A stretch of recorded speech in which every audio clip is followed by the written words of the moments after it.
Beyond the newsroom, where untold story is revealed. Mbalamusaako nnyo mu bitundu by'eggwanga lyattu Uganda eby'enjawulo yonna gye muwangaalira era ne gye mugendera mu maaso n'okubanga mutulaba. Nze Deni aliwo okubanga nkuweereza n'okutuusaako enteekateeka zonna nga bwe zitambula. Olunaku olwaleero ebya Uganda byeyongera okubeera nga buli kadde bisajjuka. Jjukira nti bano olunaku olw'enkya nga 23 badde balina okulabikako Ebuvanjuba n'ebugwanjuba ewaka wasigalawo ewasinga. Beyond the newsroom gwe mukutu ogukuleetera ekyo ekisinga. Katiranga naffe ng'oyita ku noti 771 44 53 ne noti 744 26 41 na bino bikulu tetulanga bafere tetulanga basawo ba kinnansi n'abagwa mu kkoowa eryo. Mwebale kutuwagira. Thank you. Olunaku olw'enkya nga 23 badde balina okulabikako mu European Union Parliament, naye babisambaze ne babiteeka eri, wabula nno birabika nga bitandise okulanda. Bizze bitya? Joel Austin alina ebigambo byayogeddeko, ojja bbanga nabyo tubifuna. Ebya Dr. Karokiza Besigye obulamu bwalimu mu kkomera bino nno byennyamiza. Kyokka ate genfuna olunaku olwaleero nti Simon Byabakama badde asaba visa ya America okugenda okuwummulamuko oba ofuna holiday, wabula agaaniddwa era visa eyo neemummibwa. Bizze bitya? Bitandise bitya? Byonna bwenti bwe nsobodde okubanga munywanyi mbikufunira. Nze Deni akuweereza era akutuusaako enteekateeka zino nga bwe zigenda mu maaso. Ngenda kubanga nkuwa ebigambo bino naye njagala tubiwulirize n'obukkakkamu. Awo nno wenkusabira gwandaba era ngoberera awo twegattekokko mu butongole ku mukutu guno ng'osubscribinga ku mukutu guno ate oleme kubanga osubwa emboozi zonna nga bwe tuziteeka ku mukutu guno obe ng'ozifunira ddala. Nkonera mu kadaawo kajje mu personalize akateeke mu all tufune notification ku mboozi zonna nga bwe ziri. Obudde bwakinnyika ggobe era bwe tutyo bwe tusiibi abamu kuffe. Njagala olusooka owulirize ebigambo by'omwana ono. Simon Byabakama, why US? Uganda is better than the US. Why don't you go for vacation in Somalia? Simon Byabakama. Lwaki era visa osaba ya US? Lwaki tosaba visa ya Sudani n'ogenda n'owummulirako eyo? African countries are better than European countries. You don't need anything from European countries. Mubayita amanya gonna mukama wo tomulira ngeri kijaba addressingamu. Why are you looking for vacation in their countries? Yet Uganda is better than US. Uganda is better than United States of America. If you're looking for a vacation, go to Musabala beaches there. But we cannot risk it. Because you guys, you move with what? With the butwa.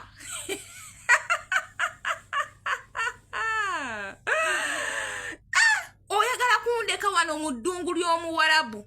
Samayine etandise akasana kayokya. Nzondeke wano. Nga wagana okumbulira results Museveni yafuna ate 71%. Gwosituka ogenda osaba US visa. Abaana bano batandise okubanga bamookinga Byabakama okumusekerera. Era amawulire gano okuva gafulumye nti Byabakama yammiddwa visa ya America gye badde asaba okubeera nga agendako ku holiday. Bannayuganda nga beebuuza ebibuuzo bingi era nga naawe nga munnansi yali concerned. Ebibuuzo bino bye bimuuzo byebuuza.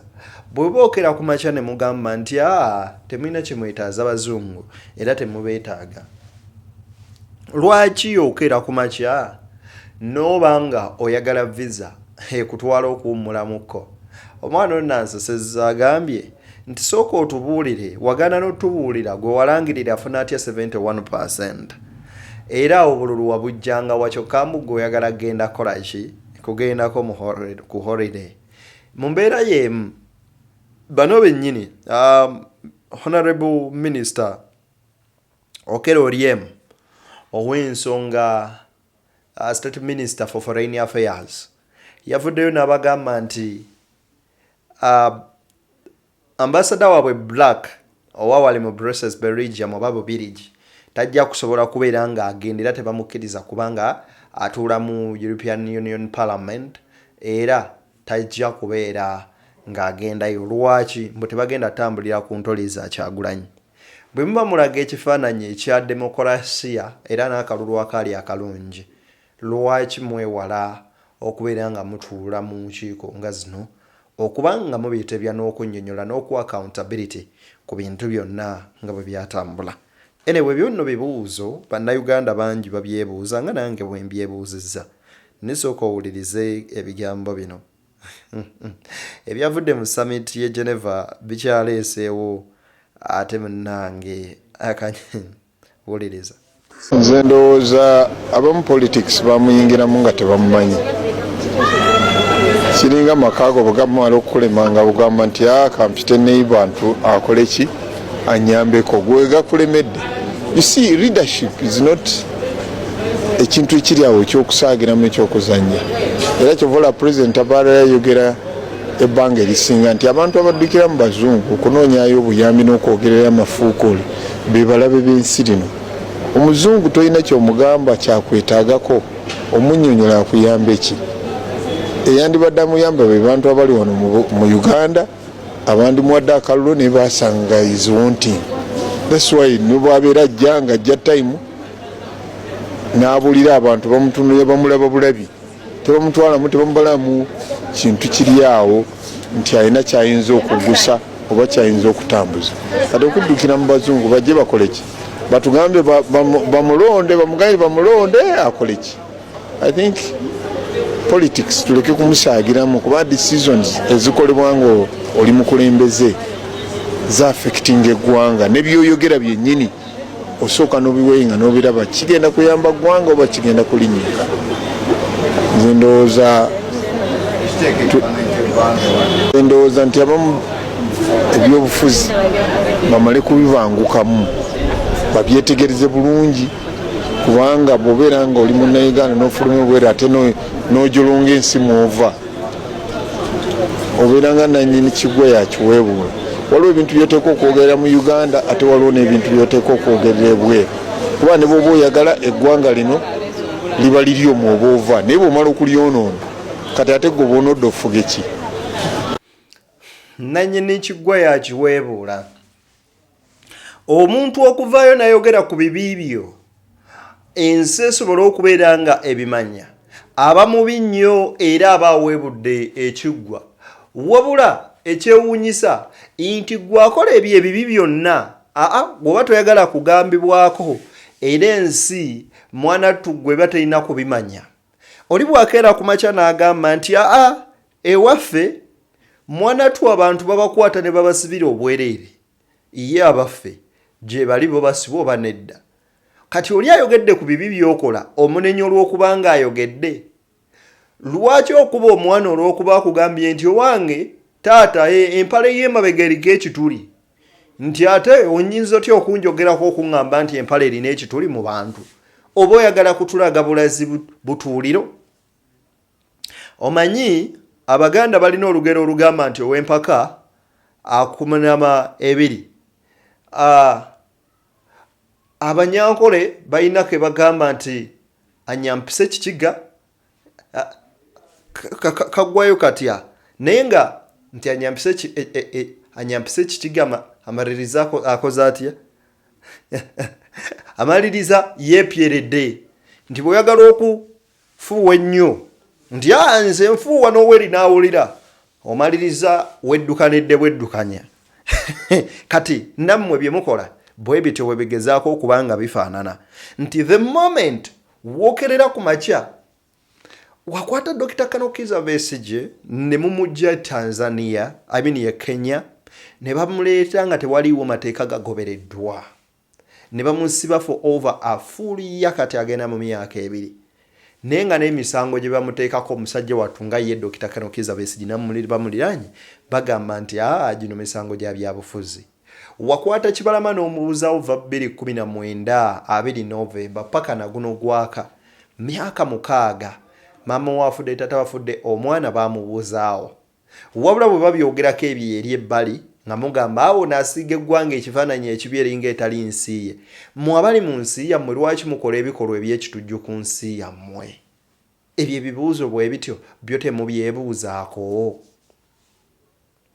Kale kayogera ekintu nga blackmailings nga si kituufu naye bye boogerako bituufu. Babuuza byabakama wanene ku TV yali oba NTV or NBS nti waaye zino ze musoma results muzijjawo ziva ku polling station ki? Nadda mutamwa musajja wattu nga nabakola mu system yaffe nabagamba dde ekintu ekyo paka ne kati tatunnyonnyolanga era tebatulaga nti buno obululu bwava ku polling station bweti bwe buti ne butuuka ku district bwe buti ono n'awangula n'afuna buno n'ono n'afuna bino bwe biti. Nti twalaba ku opposition nga bakubwa ku masasi nga bakubwa emiggo misana ttuku ng'ensi yonna eraba. Abyogerako yaba asiize ekifaananyi ekibi eky'ensi eyo wabweru w'eggwanga. Yabaffe bwe mugamba nti tebalina kye babayamba tebalina kye babakolera abazungu, lwaki mu buli mwaka bwe mufulumya budget sente mufulumiza akonti zine mwendo bweguti kumpi ebitundu 65 gwa kwewola wabweru. Ekitegeeza nti bwe muba muviiriddwako obuyambi okuva mu mawanga ago ga-affectinga gavumenti yammwe, wabula nti mutya okukyogera publicly ensi okumanya nti Kyagulanyi abakubye strategically kubanga essaawa eno buli bamu batambulira ku kiki kyazzaako era bakyebuuza tebakitegeera. Mbuuza lwaki? Njagala owuliriza ebigambo bino bya Honorable Dr. Winnie Byanyima mukyala Dr. Kizza Besigye. Wuliriza wano.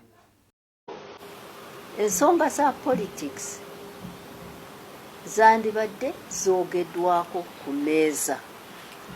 Gavumenti bw'ekyusa endowooza n'ekitunulamu n'eraba nti bino ebyokusiba abantu okubatulugunya tebijja kutwala ggwanga mu maaso ne bakkiriza okutuula ku mmeeza ne tuteesa ate ffe tugaana tujja kukkiriza. Okwogera lyekuba erirungi ery'okusolvinga ebizibu by'abantu n'okutuuka ku nkulaakulana. Omusango gwa Dr. Kizza Besigye ogwa treason musango si musango gwa okubba kintu, musango gwa politics. Emisango gino gyonna gye batadde bano ba leaders ba Nuupu be tulaba mu kkomera misango gya politics. Era nasabye ba Nuupu nti bampe lisiti yaabwe y'abasibe nga ndowooza nti balina lisiti y'abantu nga 3 oba 50 tugisome mu Kereziya. Bampadde lisiti eriko abantu abasinga 600 ne baŋŋamba nti naye eno si lisiti yonna nti waliwo n'abalala bakyakola lisiti amannya gajja. Bantu bangi nnyo abali mu kkomera tebalina misango naye bwe baleeta emisango gijja kuba misango gya politics kubanga babasibira okunoonya obululu bwa Kyagulanyi. Embeera ya Dr. Kizza Besigye yeeraliikiriza era nagenzeeyo okumulaba wiiki eyiseewo emirundi 2 nensanga nga amaanyi si mangi. N'angamba nti yafunye mu luzungu bakiyita allergy. Waliwo ekintu eyo mu kkomera ekitagenda naye ekimuleetera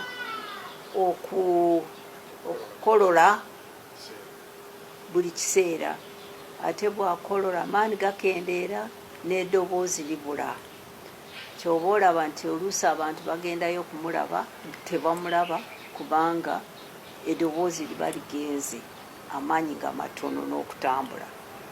Ate eyo mukomera gyali embeera si nnungi, bamusibidde mu kaspeesa akatono, tebamukkiriza kutambula ng'abalala mu kkomera, n'ayogera n'abalala, n'azanya emizaano, n'agenda mu kyaki okusaba. Embeera gye bamusibyemu singa ey'abalala. N'olwekyo tujja kwongera okusaba bbeeyi. Tusabye emirundi 4 ne bagaana, ate bawa abalala naye ye baagaana. Etteeka likkiriza naye Judge Baguma yagaana. Naye tujja kubeera nga tusaba, tetujja kukoma. Ekirala tusaba ffe nga bannayuganda tetutya, tuleme okutiisatiisibwa, tukuŋŋaane, tusabe rights zaffe mu ngeri ey'eddembe, ate tuleme okubeera divided, kubanga bwe tubeera divided tubeera weak. Awo nange nateekayo okusaba kwange ku kereziya, kubanga ensomera, ne Archbishop waffe Paulo Semwogere n'akkiriza okutusabira. N'olwekyo mbayita mwenna enesaala ngisabye mu kereziya wensaba, naye yaffe ffenna mu ddiini zaffe ffenna, Abaisiraamu, aba Church of Uganda, Orthodox, ffenna tujje tusabire wamu eggwanga lyaffe, abasibe baffe. Ate n'ebibiina byonna mujje, aba PFF, aba NUP, FDC, n'atalina kibiina, ne NRM. Bw'oba olumirirwa abantu baffe bano abali mu kkomera, jangu tusabe wamu. Ate bwe tumala okusaba tutandika okukola wamu okulaba nti eggwanga lyaffe liddayo ku nkola ey'amateeka, ate ewa abantu ekitiibwa kyabwe. Maama we Byanyima, mukyala wa Dr. Kanokiza Besigye, aliko ebigambo bingi byayogedde. Wano nno baateeseteese wiiki eno yennyini okubeera nga basabira Dr. Kanokiza Besigye kuteeka abasibe abalala abali mu nkomyo. Naye kyamubuuseeko bwe yasabye lisiti y'abo abasibe ba ekibiina ki National Unity Platform nga bali mu 600+, ate ne bamugamba abalala bangi abatannaba kubanga amannya gaabwe gawandiikibwa era mujja banga mugafuna, wabula bangi ku bo abatannaba nateebwako misango. Era n'avaayo n'ategeeza nti gino gyonna bano emisango gye bateekebwako gya byabufuzi, tebalina misango gye bazza gye bavunaanwa, wabula emisango egibateekebwako gya byabufuzi. Era ye nga mukyala Kanokiza Besigye yayogeddemuko naye nga naye embeera ye ekyamazima amatuufu si nnungi yadda akamu n'akeddagala. Mu lulimi olumpimpi tugamba nti embeera ya Dr. Kanokiza Besigye gyali mu kkomera tewoomesa nakabululu, kubanga bw'ogitunuuliramuko oyo Alage gwe bagamba ali mu myaka, madde wano ne ndowooza nti just imagine kale bambi nga musajja wattu wavudde mulamu bw'ensi eno naye ng'afiiridde mu kkomera. Ne ŋŋamba Abaganda bagamba nti gw'owonya eggere yali ku Sambya gwe yajjanjabanga mu nsiko kati bw'eti ensi bw'etambula. Njagala kuwa ebigambo bino ebya maama we Byanyima mu ddakiika nga 7 byonna obiwulirize bulungi. The charges against Dr. Besigye are political. The charges, flimsy charges against the leaders who have been held, who are still being held, like the NUP deputies, Lina Zedriga, Jacqueline Kamshaba, are political. The charges probably that they would bring against all these more than 600 people they are holding will be political. So it's a political question. And yes, we want that political issues are settled on the table through negotiation, not by imprisonment, by torture, by violence. Yes, if there is an opportunity to discuss, we will discuss the political questions that people disagree with the government about. Members of the press, thank you for coming to meet me. I called you today to let you know and to help me inform the people of Uganda, especially those here in Kampala, that on Monday, 23rd, at 2 p.m., we will gather at Rubaga Cathedral, and the Archbishop of Kampala Diocese, His Grace Paul Semogerere, will lead us in a Holy Mass to pray for Dr. Kizza Besigye and all prisoners and the sick in Uganda, to hold them up in prayer to God and hold up our country to God. This Holy Mass was requested by myself and my family as Christian people who follow the Roman Catholic faith, but it is for all Ugandans. It is intended to unite all of us in our different religions, Anglican, Muslim, Orthodox, or even those without religion. It is meant to unite us all before God. It is also meant to bring together all the families that are suffering today, who have people who are missing since this election, and for even years. There are some who've been missing for even up to 6-7 years. It is for those families whose family members are in prison, many times without charge, for many years, 15 years. I met one man in prison. It is for suffering families whose loved ones have been taken away.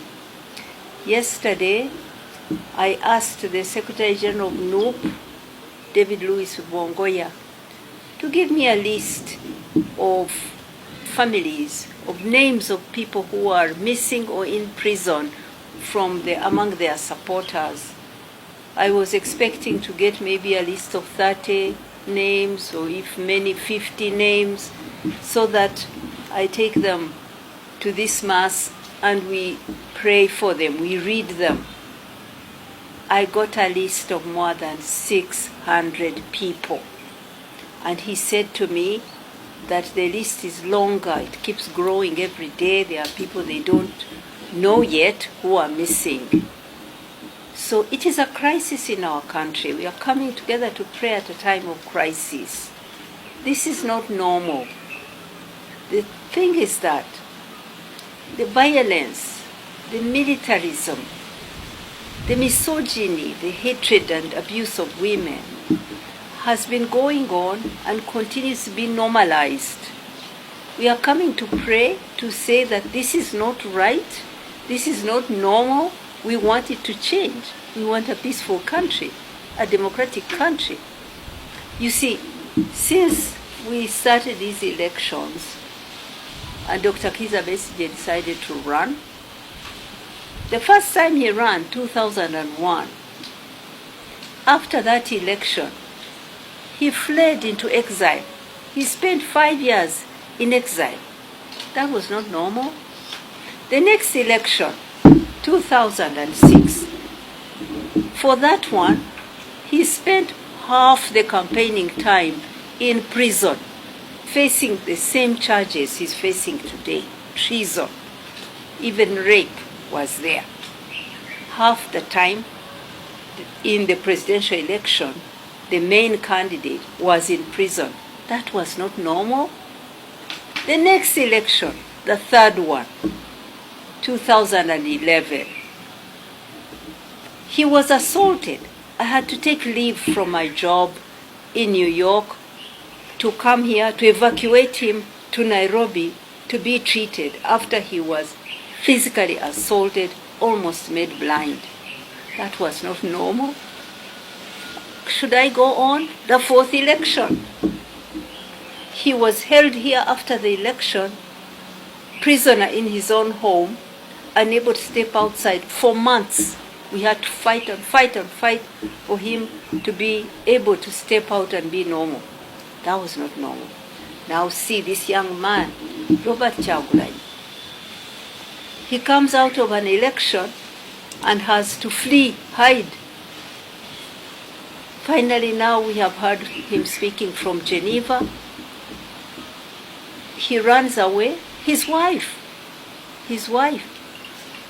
Barbara Itungo, is assaulted in her home. And the head of the army proudly displays a picture of her in a humiliating position, like sitting and crawling on her bare floor, her house ransacked, and a soldier over her head. She told a painful story of her humiliation, sexual assault, pulling off her clothes and leaving her exposed in front of tens of soldiers. She fell unconscious, had to be hospitalized. This is after an election. These are not elections. The whole world is condemning them now. The violence, the fraud, the intimidation and threats, the humiliation. So, these are not normal things. Our country is not in a good state. I chose to go to pray because that's how I was raised, to take problems to the Creator and to come together with others to find solutions. That's the purpose of this Mass. Okusinziira ku bigambo bino nga bw'obiwulidde ne maama we ne byanyima bw'abyogedde, olowooza otya mu kwekuba kw'omutima eri ensi era ggwe Uganda yo gy'oyagala efaanana etya era ogirowoozaako ki? Ndowooza okufuna ensi yeeyagaza ffenna nga tugyeyagaliramu kwe kubeera nga twagala ensi yaffe, okwagala eggwanga lyaffe ku mutima. Nze Deni, BTN Media Beyond at the Newsroom, gwe mukutu semakutu kwoli, gwe mulungi andaba ate era angoberera.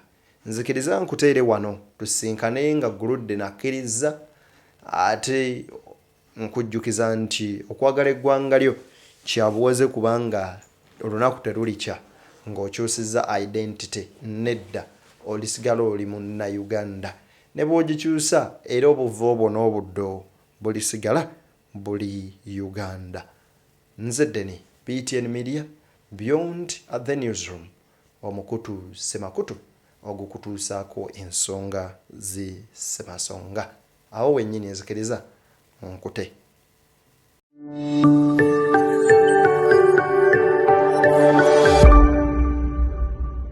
Beyond the Newsroom, where untold story is revealed.